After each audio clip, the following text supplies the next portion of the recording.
নমস্কার। এই ভিডিওর বিষয় দুটি। ডেঙ্গুর রক্ত, না, ডেঙ্গুর রক্ত নয়, ডেঙ্গুর জন্য রক্ত অর্থাৎ স্যাম্পল শুরু হয়ে গেছে অনেক জায়গায়, বাকি শুরু হতে চলেছে, সর্বত্রই শুরু হবে। এ বিষয়ে কিছু পর্যবেক্ষণ এবং আপনাদেরকে সতর্ক করা, যারা ভাববেন গ্রহণ করুন বা না করুন। আরেকটু বিষয়, শিক্ষাক্ষেত্রে এআই বা আর্টিফিশিয়াল ইন্টেলিজেন্স অর্থাৎ শিক্ষাক্ষেত্রে সর্বত্রই, তবে এই ভিডিওতে সরকারি শিক্ষাক্ষেত্রে আর্টিফিশিয়াল ইন্টেলিজেন্সের ব্যবহারের যে কর্মসূচি 2030-31-এর মধ্যে যেটা রূপায়িত করবার লক্ষ্য, 100% করতে পারবেন কিনা, পারবে কিনা জায়নের শক্তি বা তার দালাল, দালাল কথাটা আমি খারাপ অর্থে বলি না, প্রতিনিধি অর্থে বলি আর কি, সেটা অবশ্যই সময় মহাকালের ব্যাপার এবং প্রতিবাদ, বিক্ষোভ, পরিস্থিতি, রাজনৈতিক পরিস্থিতি এগুলোর উপর নির্ভর করবে। তবে যে টার্গেটটা রয়েছে সেটাই আমি তুলে ধরবো আপনাদের সামনে, যে কর্মসূচি রয়েছে। আবার বলছি, এ বিষয়ে কিন্তু লিঙ্ক টিঙ্ক চাইবেন না, কারণ এটা আমার পর্যবেক্ষণ এবং বিশ্লেষণ। প্রথমেই বলি আরো একবার, 6 ডিসেম্বর 2025 অর্থাৎ এবছরই কল স্ট্রিট অঞ্চলের মহাবোধি সোসাইটি হলে আমরা পাঠক সহযোদ্ধা সবাই মিলিত হতে চলেছি। সবাই স্বাগত। একে অপরের সাথে পরিচিত হন, অফলাইনে পরিচিত হন, প্রশ্ন করুন, আসুন। সাংস্কৃতিক অনুষ্ঠানও থাকবে। এ বিষয়ে আগে বিস্তারিত আলোচনা করেছি। সবার জন্য এই অনুষ্ঠান। দ্বিমত পোষণ করলেও আসতে পারেন, একমত হলেও আসতে পারেন। সবাইকেই আবার আমন্ত্রণ জানালাম। এবারে আসছি আলোচ্য বিষয়। ইতিমধ্যেই খবর পাওয়া যাচ্ছে যে আশা কর্মীরা বা স্বাস্থ্যকর্মীরা বিভিন্ন এলাকায় ডেঙ্গুর জন্য রক্ত পরীক্ষা মানে ব্লাড স্যাম্পল নেওয়া শুরু করেছে বা শুরু করতে চলেছে। এরকম প্রচার চলছে এবং চলবে যে এটা নাকি বাধ্যতামূলক। আরো একবার বলি, আর্টিকেল 21 অনুসারে bodily integrity, right to life, right two livelihood, এই অনুসারে ভ্যাকসিন যেমন বাধ্যতামূলক নয়, তেমনি রক্ত পরীক্ষা বা আপনি শরীরের কি অঙ্গ প্রত্যক্ষ পরীক্ষা করাবেন সেটাও বাধ্যতামূলক নয়। এগুলো মিডিয়াকে দিয়ে বা কর্মচারীদেরকে মাইনে দিয়ে, তাদের টার্গেট দিয়ে বাধ্য করা হচ্ছে। অনেকে না বুঝেই বা অনেকে বুঝলেও, অনেকে মানে এগুলো কজন আশাকর্মী বোঝেন, ধরুন দু একজন বুঝলেন, তা সত্ত্বেও জীবিকার স্বার্থে তারা ব্যাপারগুলোকে কন্টিনিউ করে চলেছেন। এটাই স্বাভাবিক, জীবিকা বলে কথা। তো সেই ক্ষেত্রে এটা কেন করা হচ্ছে আপনাদের হয়তো মনে আছে, হয়তো কেন অনেকেরই হাড়ে হাড়ে মনে আছে, করোনার ক্ষেত্রেও এই টেস্ট করা হয়েছিল। এত এত টেস্টের টার্গেট দেওয়া হয়েছিল হু এর তত্ত্বাবধানে, তথা আমাদের আইএমএ সঙ্গে ছিল এবং আমাদের রাজনৈতিক দল, এনজিও সবাই একযোগে নেমেছিল মানুষের ভালো করবার জন্য। তো সেই ক্ষেত্রে চিকিৎসক থেকে শুরু করে, স্বাস্থ্যকর্মী থেকে শুরু করে, ল্যাব থেকে শুরু করে সবাইকেই ব্লাড স্যাম্পল কালেক্ট করার টার্গেট দেওয়া হয়েছিল।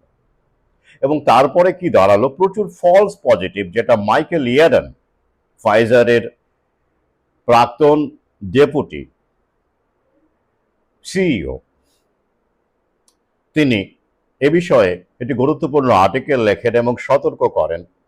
অমৃতস্বপত্র 2য় খণ্ডে এই মাইকেল ইয়াডান বা মাইক ইয়াডানের কার্যকলাপ সম্পর্কে বিস্তারিত লিখেছিলাম, আপনারা অনেকে পড়েছেন। অর্থাৎ এক্ষেত্রেও একই একই কর্মসূচি রূপায়িত হবে।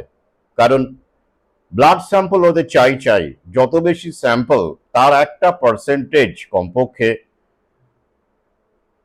পজিটিভ ওদের দেখাতেই হবে। আর ভ্যাকসিন যখন আসবে, এসে গেছে, মানে দেবে আর কি, সবই তো মোটামুটি ধরুন তৈরি হয়েই আছে। তো ঠিক তার কিছু আগে থেকে এই প্যানিকবাজি পরিসংখ্যান যে এত এত ডেঙ্গু পাওয়া গেছে, বাংলাদেশে দেখবেন হাজার হাজার পাওয়া যাচ্ছে, আমাদের দেশেও পাওয়া যাচ্ছে, বাড়ছে ক্রমাগত, সার্ভে হচ্ছে, বাড়ি বাড়ি আশা কর্মীরা যাচ্ছেন।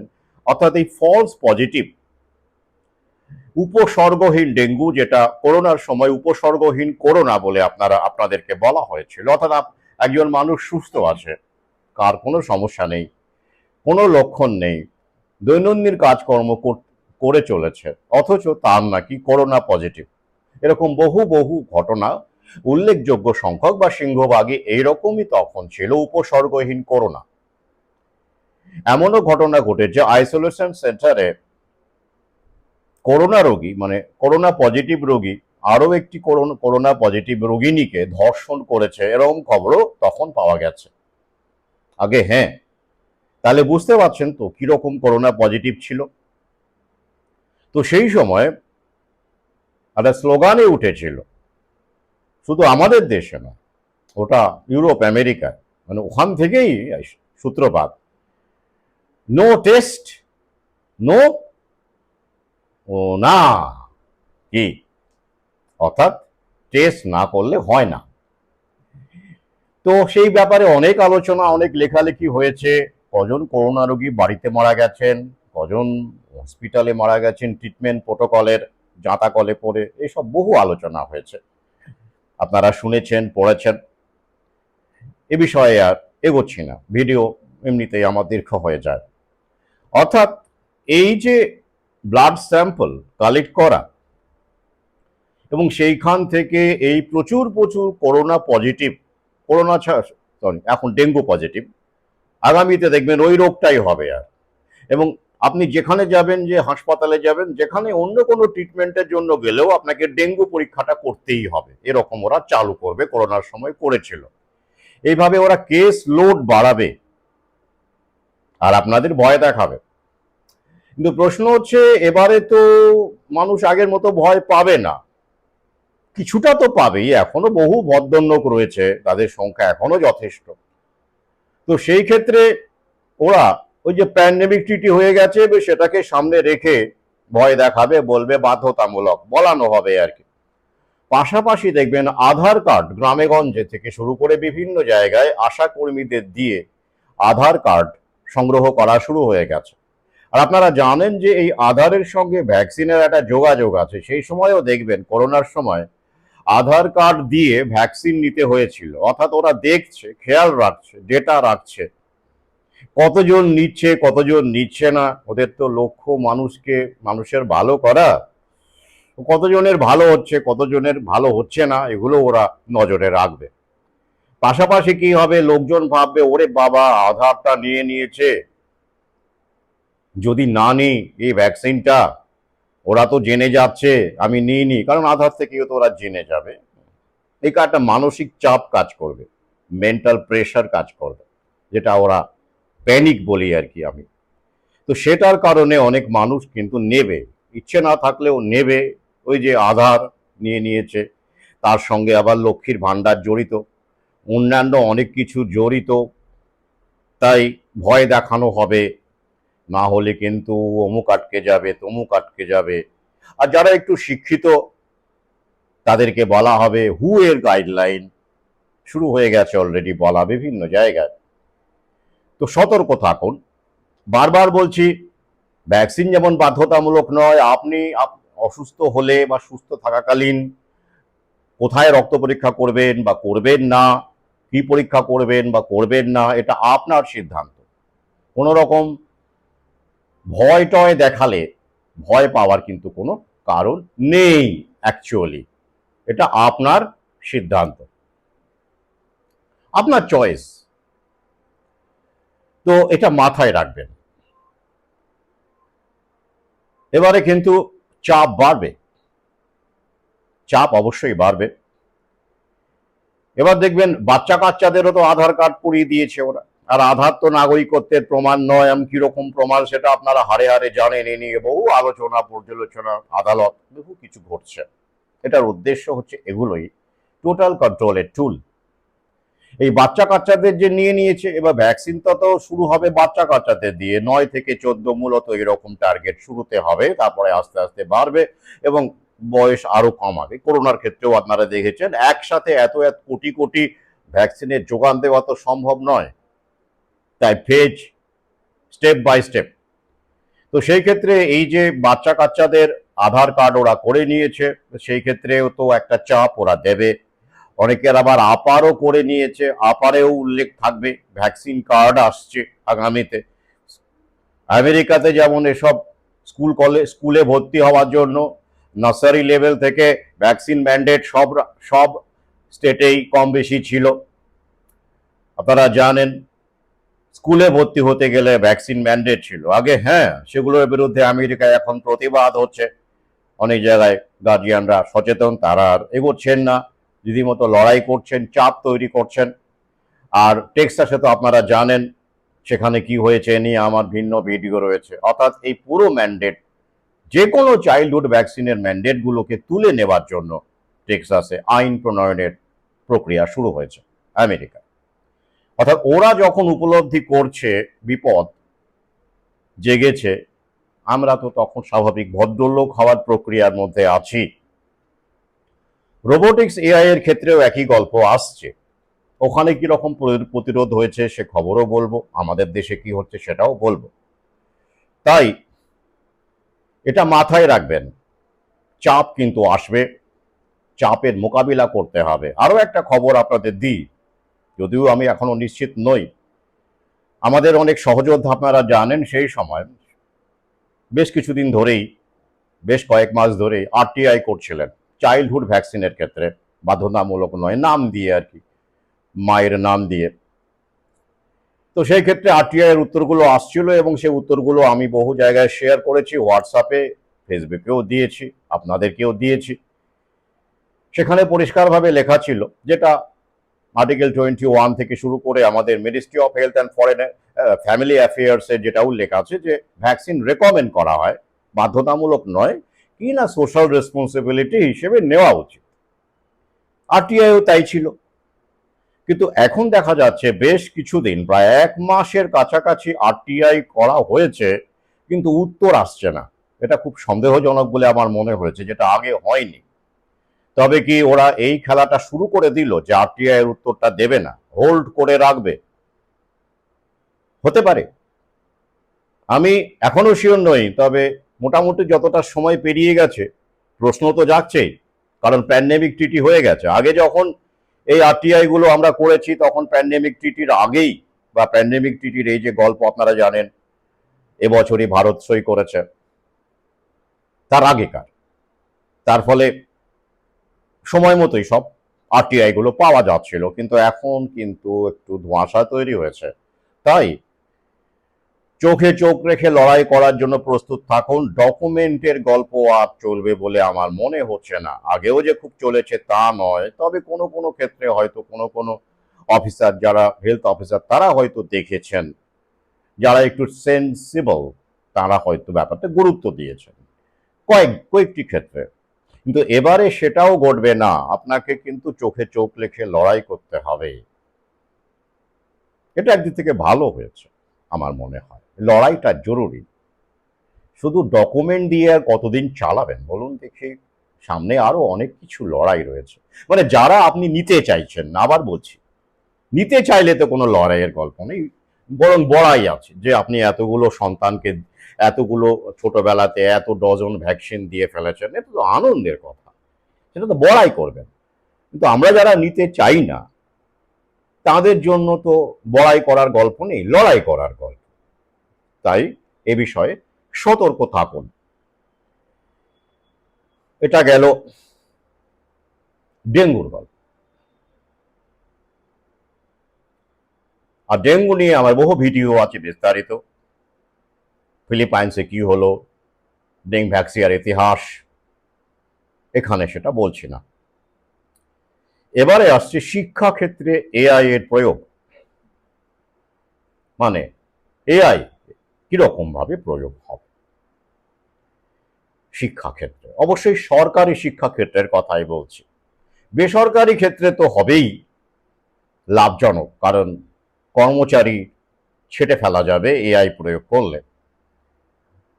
তো আমাদের সরকারি ক্ষেত্রে কিরকম হতে চলেছে? জাতীয় শিক্ষানীতিতে যে ডিজিটাল লিটারেসির কথা বলা হয়েছে,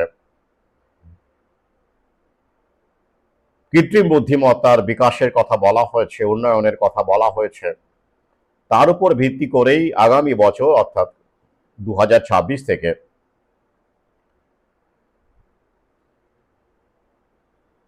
ক্লাস 3 থেকে কৃত্রিম বুদ্ধিমত্তা তার ক্লাস 3 সিলেবাসে ঢুকিয়ে দেওয়া হচ্ছে, ইনক্লুড করা হচ্ছে আর্টিফিশিয়াল ইন্টেলিজেন্স।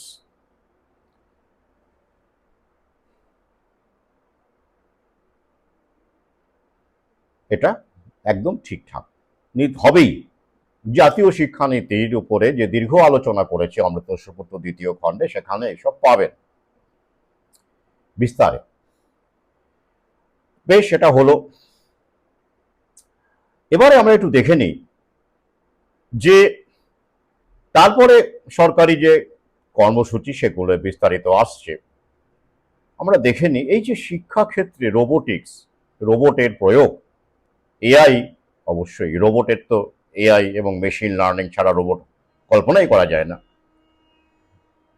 এটা কি করতে পারে, কতটা কি করতে পারে আমরা একটু দেখে নিই। অনেক শিক্ষকের প্রশ্ন আছেন, অনেকে জানেনও কতটা কি করতে পারে, কতটা এবিলিটি আছে, প্রচলিত শিক্ষকদের রিপ্লেস করার ক্ষমতা আছে কি না, কতটা পারে, সেটা আমরা একটু দেখে নিই। তারপরে অন্যান্য আলোচনায় আসব। আপনারা জানেন যে ইরিস বলে রোবট, বিদ্যা, মালার, শালু, মালার উচ্চ শিক্ষার জন্য, ইরিস, শালু এগুলো ক্লাসরুমের জন্য, শিক্ষক মানে ক্লাসে পড়ানোর জন্য। তো এইরকম বেশ কিছু রোবট তৈরি হয়ে গেছে। আপনারা দেখেছেন সোশ্যাল মিডিয়ায় কেরালার একটি স্কুলে ইরিস পড়াচ্ছে। ইরিস কিন্তু একটা রোবট নামে ইরিস নয়, ইরিস একটা সিস্টেম। তাকে আপনি বানাতে পারেন বাইরের একটা আকৃতি দেওয়ার জন্য, সেটা আপনি অ্যালুমিনিয়াম ব্যবহার করতে পারেন, স্টেনলেস স্টিল ব্যবহার করতে পারেন, কার্বন ফাইবার ব্যবহার করতে পারেন, কিন্তু ইরিস একটা সিস্টেম। ইরিস বলুন, আইরিস বলুন, যেভাবেই ডাকুন, একটা সিস্টেম। তো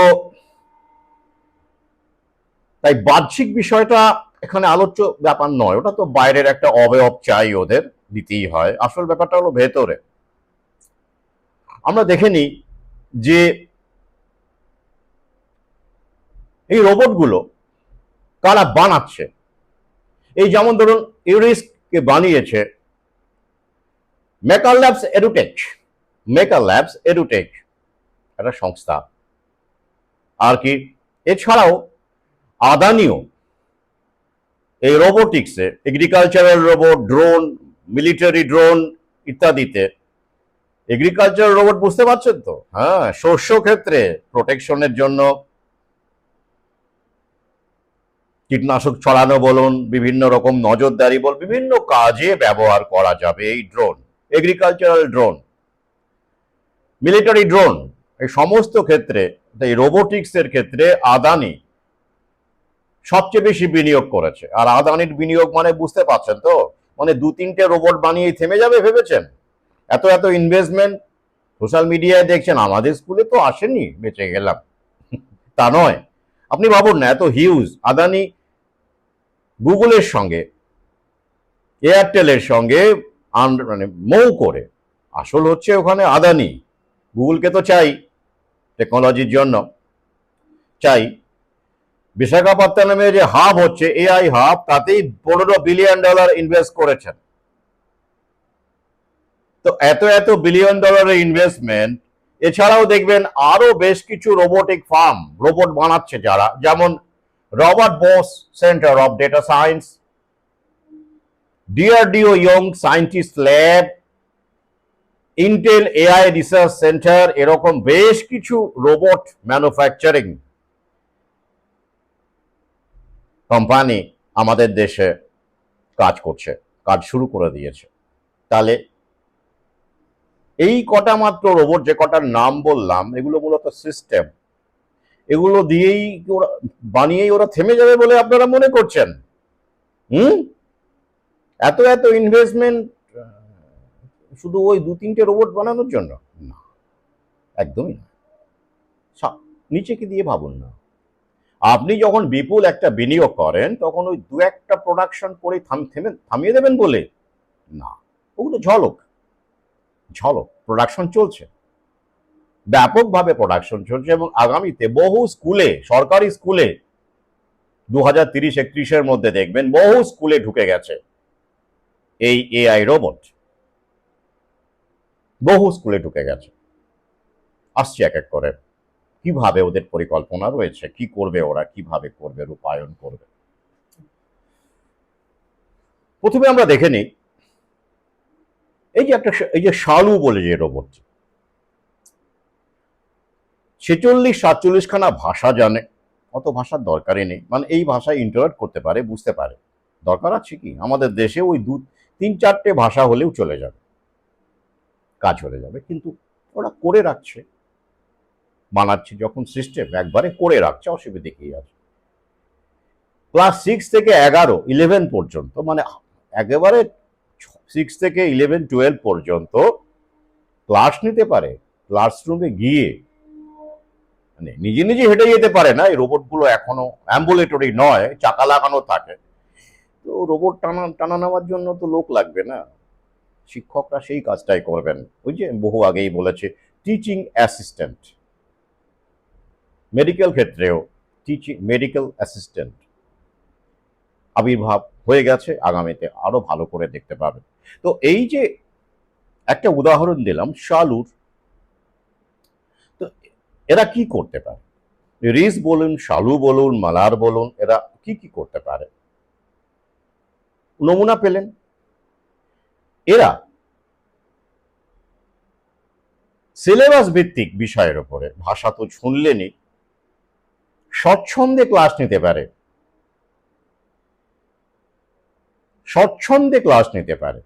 এবং সত্যি কথা বলতে গেলে আমি যা স্টাডি করে দেখেছি, এবং বেশ কিছু এআই রোবটের তথাকথিত এই যে নামগুলো যে বললাম, তাদের কার্যকলাপ যেগুলো নেট ওয়ার্ল্ডে আছে, তাতে করে আমি নিশ্চিত যে শিক্ষা ব্যবস্থা সিলেবাস ভিত্তিক পড়াশোনা,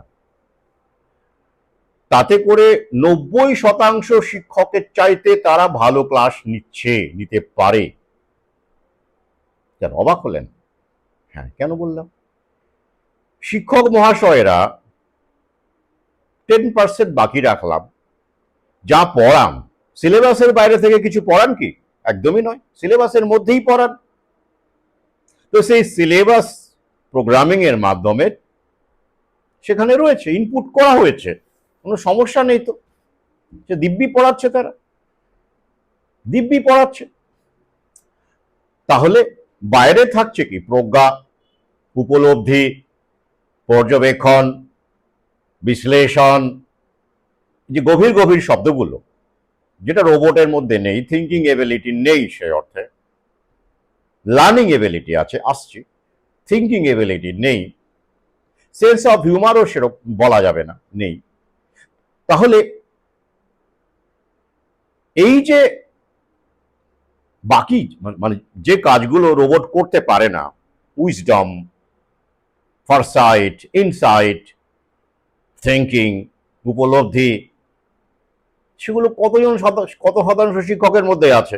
সেই তো স্টিরিওটাইপ সিলেবাস ভিত্তিক পড়িয়েই তারা জীবিকা অর্জন করে চলেছেন। কি বিশ্বাস করলো না? আরে যদি তাই হতো, তাহলে করোনাটাকে ধরতে পারলেন না কেন? কতজন শিক্ষক মহাশয় ধরতে পেরেছেন করোনার পেছনে আসলে কি নিউ ওয়ার্ল্ড অর্ডার আসলে কি, কতজন শিক্ষক মহাশয় ধরতে পেরেছেন বলুন দেখি? কতজন শিক্ষক মহাশয় ধরতে পেরেছেন? ভয় পেয়েছেন, প্যানিকগ্রস্ত হয়েছেন, দুটো তিনটে করে ডোজ নিয়েছেন, তার মানে কি দাঁড়ালো? অর্থাৎ উপলব্ধি, প্রজ্ঞা, পর্যবেক্ষণ শিক্ষকেরই নেই। তারা সিলেবাস ভিত্তিক পড়ানোটা ভালো করে পারেন। ভালো করে শব্দটা যোগ করলাম, সবার ক্ষেত্রে নয়, আমি ধরে নিলাম সবাই ভালো করে পারেন। তাহলে এই কাজগুলো তো রোবো করে ফেলছে, এআই রোবো করে ফেলছে, ইউরিস করে ফেলছে, মালার করে ফেলছে, বিদ্যা করে ফেলতে পারে, অসুবিধে নেই। তাহলে সমস্যা কোথায়? এখন রিপ্লেস কতজনকে করবে, এন্টায়ার সব শিক্ষককে করবেন কিনা সেটা কর্তৃপক্ষের সিদ্ধান্ত। মানবিকতা বলুন বা গন্ডগোল, ঝগড়া, ঝামেলা, আন্দোলন, লড়াই, বিপ্লব এসব হতে পারে, মানুষ খেপে যেতে পারে, এসব অনেক কিছু কনসিডারেশনের উপর নির্ভর করে এই কাজগুলো তারা করবে। কিন্তু এই অ্যাঙ্গেলে 90% শিক্ষককে, আমি 10% বাদ দিলাম, নিশ্চয়ই ব্যতিক্রমী শিক্ষক আছেন, কিন্তু আমার পর্যবেক্ষণে শিক্ষককে রিপ্লেস করবার ক্ষমতা এই রোবটের আছে। আছে গতের পড়াশোনার ক্ষেত্রে অবশ্যই। তাহলে বাকি যেগুলো নেই, কি ওই যেগুলো বললাম, সোশ্যাল স্কিল, মূল্যবোধ, ভ্যালুজ, এগুলো নেই। তো তার জন্য শিক্ষক কি দরকার আছে মূল্যবোধ শেখানোর জন্য? ওরা এখন মূল্যবোধ শেখাবে? কতটা শেখাবে ভালো করেই জানেন। তবে হ্যাঁ, এলজিবিটি বলুন, গ্লোবাল ওয়ার্মিং বলুন, এইসব বিষয়ে পড়ানো, এগুলো তো রোবো পারবে। তবুও এইসব বিষয়ে আরো নির্ভরযোগ্য এবং স্টুডেন্টদের কাছে গ্রহণযোগ্য হওয়ার জন্য এই বিষয়গুলোতে অন্তত হিউম্যান টিচারের প্রয়োজন আছে বলে আমার মনে হয়, এবং ওরা রাখবে, ওরা এতটা বোকা নয়। কিছু শিক্ষক ওরা অবশ্যই রাখবে, অন্তত এই বিষয়গুলো যেটা রোবোর মধ্যে নেই, পারবে না, সেগুলো হ্যান্ডেল করবার জন্য। তো সেগুলো অবশ্যই প্রভুদের যে ন্যারেটিভ, জায়নিস্ট ন্যারেটিভ, সেই অনুসারে বোঝাতে হবে। গ্লোবাল ওয়ার্মিং আমরা যাতে বিশ্বাস করি, এটা পলিসি মাত্র, বিজ্ঞান নয়, সেটা তো বলা যাবে না, বলা যাবে না, এটা রোবও বলবে না, শিক্ষকও বলবে না। কিন্তু এই ক্ষেত্রগুলোতে দরকার আছে বলে আমার মনে হয়। এখন কতজনকে ওরা দরকারি মনে করবে সেটা ওদের ব্যাপার। এবারে আসছে এই যে রোবো, ধরুন ইরিস কিভাবে কাজ করছে। আপনারা জানেন সেন্সর সেন্সর থাকে, এই সেন্সরের মাধ্যমে ওরা, সেন্সর মানে সেখানে ক্যামেরা থাকতে পারে, লিডার বলে একটা সিস্টেম থাকতে পারে, টাচ স্ক্রিন থাকতে পারে, তার মাধ্যমে ওরা ডেটা কালেক্ট করছে। ডেটা মানে কি, তার আশেপাশে কি আছে, পরিবেশের মধ্যে কি আছে। সেন্সর তো জানেন কি করে, আপনাদের স্মার্টফোনেও সেন্সর আছে, তাই তো? ছবি তোলার সময় সেন্সর লাগে, ফেস রিকগনিশনের সেন্সর, চারদিকেই এখন সেন্সর। তো এই সেন্সর কাজ করে। এইবার সেন্সর ফিউজন হয় কিরকম, অর্থাৎ সে বিভিন্ন রকম আশপাশ থেকে যে দৃশ্যপট সে সংগ্রহ করছে, মানুষ, মুখমণ্ডল, চেয়ার, টেবিল, বেঞ্চ, যা সে পাচ্ছে সেন্সরের মাধ্যমে কালেক্ট করতে পারছে, সেটা ফিউজন হচ্ছে, মিশ্রণ হয়ে এআই অ্যালগোরিদমের মাধ্যমে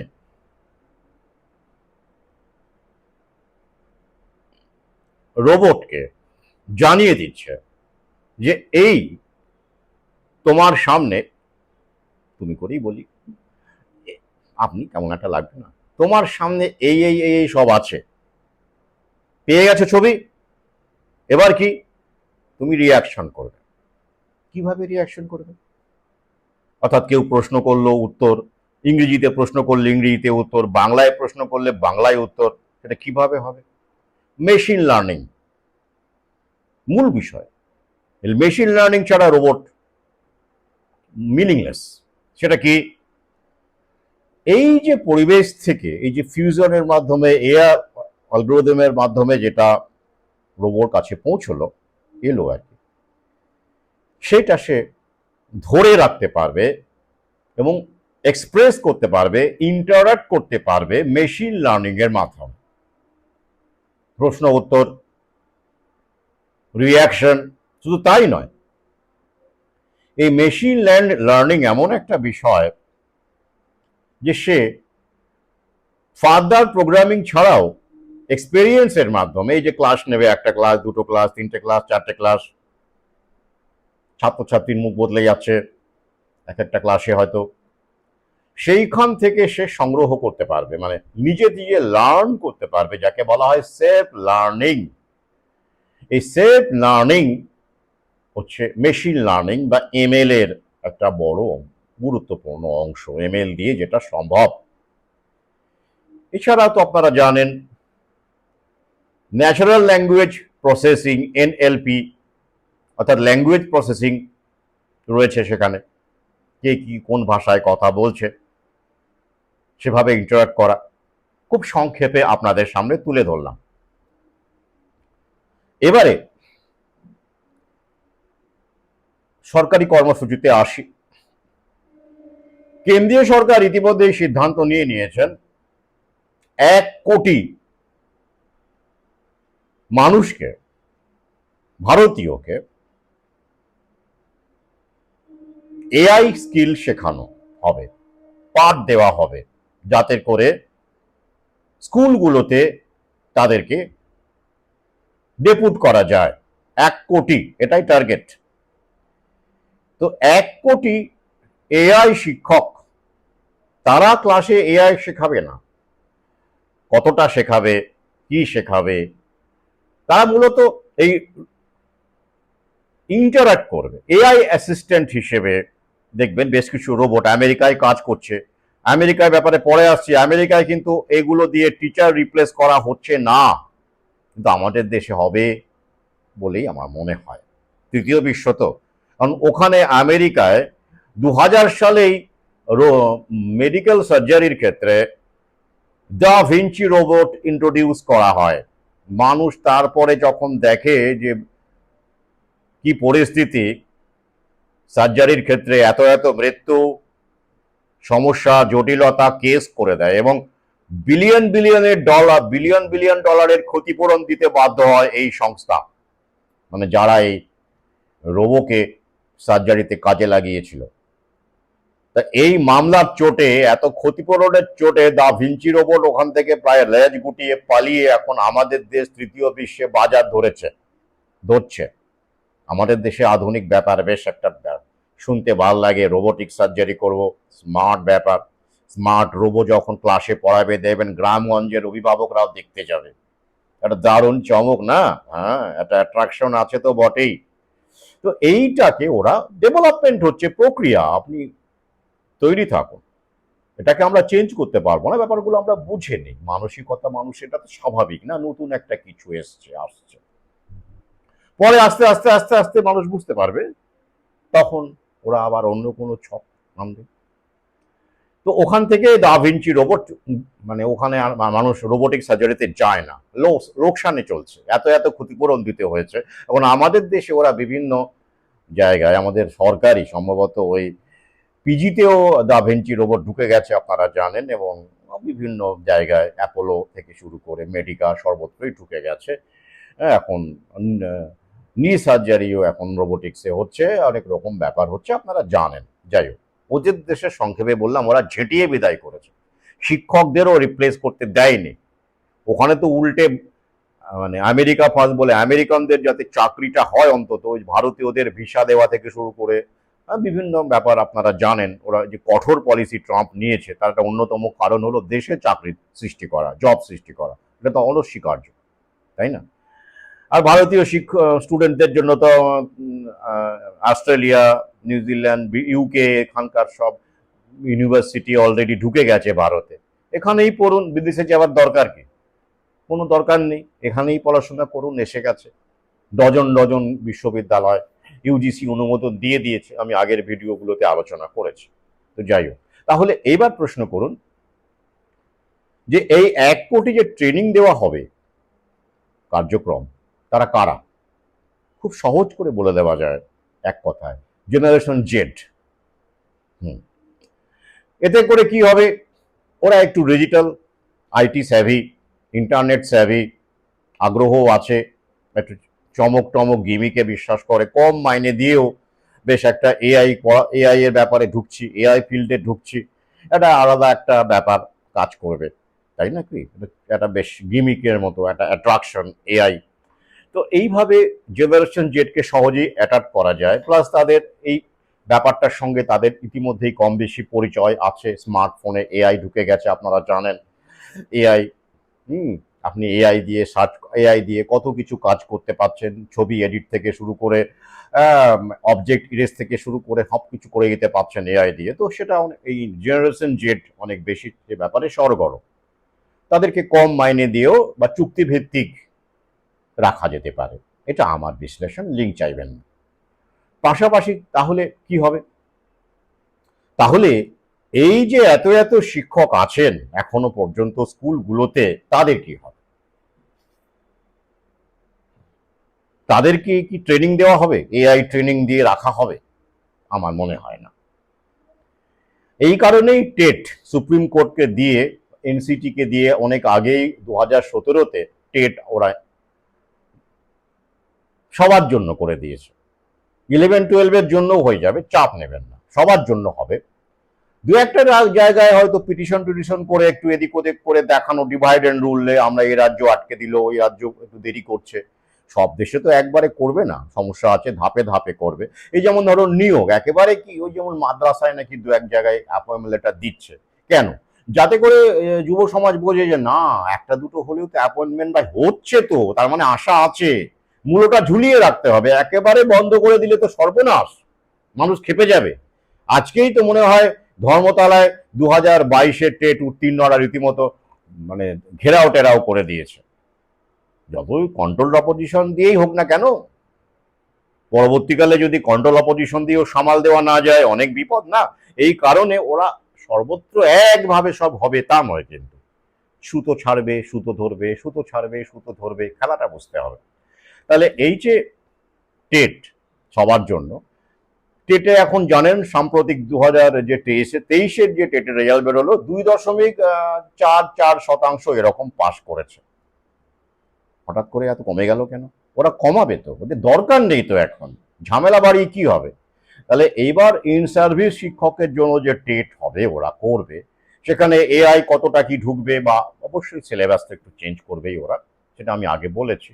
তো সেইখানে কতজন পাস করবে? ধরে রাখুন 3%, বাকিদের অবসরকালীন সুযোগ সুবিধা দিয়ে বসিয়ে দেওয়া হবে, বলেই দিয়েছে বাধ্যতামূলক অবসরশ্রী। এখন অবসরকালীন সুযোগ সুবিধা কে কতটা পাবেন সে নিয়েও আমার একটু ধোঁয়াশা আছে, কারণ এত এত শিক্ষককে একসঙ্গে এত ভাবতে হবে। নতুন নতুন আইন আসবে, অর্ডিন্যান্স আসবে, অনেক কিছু আসবে, এখনো আমরা কিছুই দেখিনি। তাহলে আমরা ধরেই নিতে পারি হয়তো ওরা শো করলো কিছু, টেট পরীক্ষা দিল, একজনও পাশ করতে পারলো না, সেটা তো সম্ভব নয়, তার সন্দেহ ব্যাপার দাঁড়াবে। হয়তো 2-3% ওরা পাশ করাবে, করিয়ে তাদেরকে রাখবে। বাকি এই যে 1 কোটি ট্রেনিং দেওয়া হচ্ছে, জেনারেশন জেডি ধরে রাখুন, তাদেরকে চুক্তিভিত্তিক হিসেবে বিভিন্ন স্কুলে নিয়োগ করবে। 1 কোটি মানে কম নয়, সংখ্যাটা হিসেব করুন। তাহলে ইতিমধ্যেই 5 বছর মাত্র আছে তাদেরকে টেট থেকে নিষ্কৃতি দেওয়া হয়েছে। কিছু শিক্ষক থেকে গেলেন, অর্থাৎ ধরে রাখুন 2030-এর মধ্যেই 5 বছর আছে, মানে কি 2030 হিসেব করে দেখুন। এজেন্ডা 2030, 2025-এ সুপ্রিম কোর্টের পর্যবেক্ষণ, আর 5 বছর আছে মানে তাদেরকে দরকার নেই, তার মানে কি 2030 এজেন্ডা 2030 মিলিয়ে নিন, কেন 5 বছর? তো তাদের এত দরকারও নেই। এইবার যারা বাকি থেকে যাবেন তাদেরকে কিছু তো রাখতেই হবে, তাদেরকে দিয়ে এই যে ধরুন যারা এআই ট্রেনিং দেওয়া হচ্ছে বা তাদেরকেও অবশ্যই ট্রেনিং দেওয়া হবে, দিয়ে তারা কি করবেন? তারা অবশ্যই কিছু কিছু ক্লাস নেবেন, ওদের যা সরকারের যা প্ল্যান আছে। কিন্তু একটা বড় কাজ তাদেরকে হতে পারে, যেটা হলো এই যে রোবো যদি ইন্ট্রোডিউস করতে পারে ওরা, কারণ এত এত টাকা বিলিয়ন বিলিয়ন ডলার ইনভেস্টমেন্ট করেছে এই প্রাইভেট কোম্পানিগুলোর নাম তো বললাম, সেখান থেকে তো সরকার কিনবে। যেমন করে ভ্যাকসিন কিনেছে, বিল গেটসের ভ্যাকসিন কিনেছে, তেমন করে এই টিচার রোবট বলুন বা এআই রোবট বলুন, সেগুলো সরকার কিনবে, জনগণের ট্যাক্সের টাকায় কিনবে, কিনে ওরা এইসব জায়গায়।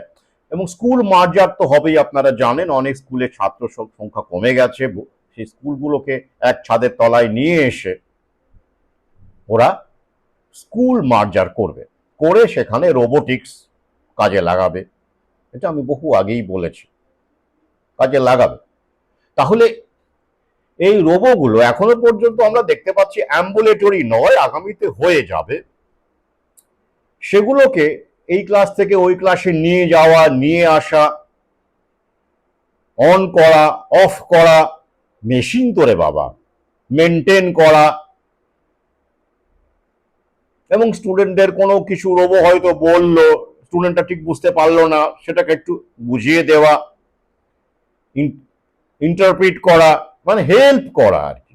টিচিং এইড হিসেবে, অ্যাসিস্ট্যান্ট হিসেবে শিক্ষক লাগবে। তো সেই শিক্ষকের কাজ কি এই যারা রয়ে যাবেন টেট পরীক্ষায় সফল হয়ে গেলেন, হয়তো যারা রয়ে গেলেন যারা, তাদেরকে কাজে লাগানো হবে, হতে পারে। তবে হ্যাঁ, এই বিষয়ে কোনো সন্দেহ নেই যে এটা একবারে সমস্ত স্কুলে ক্লাস 3 থেকে এআই শুরু হয়ে যাচ্ছে, ঠিক আছে, কিন্তু সর্বত্র একই কায়দায় একই রকম ভাবে দেখা যাবে না, ধাপে ধাপে দেখা যাবে। আর এই শিক্ষক যে ছাঁটাই পর্ব টেটকে দিয়ে, টেটকে কাজে লাগিয়ে, সুপ্রিম কোর্টকে কাজে লাগিয়ে, সেটাও 1 বছরে 1 মাসে হবে না, সেটাও ধাপে ধাপে হবে। অর্থাৎ ওইদিকে ধাপে ধাপে হবে, ছাঁটাই হবে, আর এদিকে ধাপে ধাপে এআই ইন্ট্রোডিউস হবে, সরকারি ক্ষেত্রের কথাই বলছি। তো অনেকে প্রশ্ন করতে পারেন, এটা নিয়ে আগে বহু আলোচনা করেছি, যে সাধারণ স্কুল, গরিব যেখানে সাধারণ লোকজন পড়ে, লোকজনের ছেলেমেয়েরা পড়ে, সেখানে অবশ্যই পিপিপি মডেল আসছে। তো সেক্ষেত্রে আমি বহুবার বলেছি যে গার্জিয়ানরাও খুশি হবে যে ক্লাসে রোবো আসছে, একটা রোবো তো অনেকগুলো ক্লাস নিতে পারে, অনেকগুলো সাবজেক্ট পড়াতে পারে, এটা তাতেও দারুণ তারা আকর্ষিত হবে। এবং এই যে পিপিপি মডেলের ক্ষেত্রে যেটা হবে, আমি বহু আগেই বলেছি, এই যে সরকার যে শিক্ষাক্ষেত্রে যে বিপুল ব্যয়, মানে অন্তত এখন 3% বা যাই হোক 2.5% ব্যয়, এটাও কম নয়, তো সেইটা থেকেই যারা পিছিয়ে পড়া, আর্থিকভাবে দুর্বল, তাদের অ্যাকাউন্টে টাকা দিয়ে দেবে সরকার, যে প্রাইভেট স্কুলে পিপিপি মডেলের স্কুলে পড়ার জন্য। গার্জিয়ানরা খুশি হবে, বাহ দারুণ তো। হ্যাঁ, আমার সন্তান, উল্টে এতদিন আগে পড়ানোর জন্য টুকটাক হলেও পয়সা দিতে হতো, এখন তো উল্টে সরকার আমাদের পয়সা দিচ্ছে। কিভাবে দিচ্ছে? জনগণের ট্যাক্সের টাকায়। শিক্ষাক্ষেত্রে এখনো যা হিসেব রয়েছে, বাজেটের 80%ই শিক্ষকদের মাইনে দিতে চলে যায়। এবার যদি চুক্তিভিত্তিক শিক্ষক হয় বা নামমাত্র মাইনে দিয়ে রাখা যায়, তাহলে কত টাকা বেঁচে যাবে বলুন দেখি। তো সেই টাকা থেকে পিছিয়ে পড়া যারা রয়েছেন, দুর্বল শ্রেণীর অভিভাবক, তাদের অ্যাকাউন্টে টাকা দেওয়া যাবে না 200-400 করে, কোনো সমস্যা নেই, প্লাস একটু ডিসকাউন্টও থাকবে। এটাই হলো প্ল্যান, মাছের তেলে মাছ ভাজা। তাই শিক্ষকদের যে স্যালারি স্কেল, সেটা যে যে ওরা বাড়িয়েছিল, সে কারণেই তো 80%। তো সেটাকে আপনারা ধরে রাখুন, ওটা 20% নিয়ে যান, তাহলে দেখুন কতটা লাভজনক হবে এটা প্রাইভেট সেক্টরের কাছে গেলে। পিপিপি মডেল কি এমনি এমনি ওরা লাভ না করলে আসবে? আসবে না। তাই পিপিপি মডেল কার্যকর করতে গেলে এই বোঝাটাকে অর্থাৎ শিক্ষকদের স্যালারি খাতে যে বিপুল বোঝা সরকারকে মানে বোঝাই ওরা মনে করছে সামলাতে হচ্ছে, সেটাকে কাটছাট করতে হবে, কাটেল করতে হবে, তবেই সেটা লাভজনক হয়ে উঠবে প্রাইভেট মডেলে। সেই উদ্দেশ্যেই এই কাজকর্ম চলছে। আজ এই পর্যন্তই। প্রক্রিয়াকে বুঝুন, সেইভাবে সিদ্ধান্ত নিন। শুভরাত্রি।